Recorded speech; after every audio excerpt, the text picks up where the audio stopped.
Since about the start of the Industrial Revolution, we've seen CO2 levels in the atmosphere increase by about 30%. Human activity is causing a tipping of the scales, this very fine, delicate balance that we have and what we call the carbon cycle here. The key motivation for the OCO-3 experiment is to continue this record of carbon dioxide. OCO-2 was built to last 2 years. We've had it up there for 4 years, but there's always a risk it's not going to survive. So OCO-3 goes on the space station in the spring.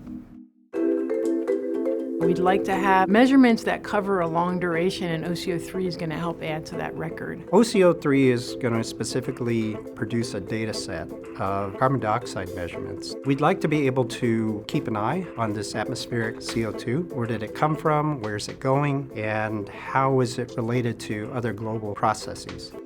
When plants are doing photosynthesis, they emit a little bit of light, and we can sense that light in our measurements. So we have a measure of plant photosynthesis activity in combination with the carbon dioxide. Plants use CO2 for growing. They absorb it into the leaves. They invert CO2 and water into sugar that they use to store the energy to grow later. The combination of these measurements tell us about the relationship between this net uptake of CO2 over time and how that is being governed by photosynthesis.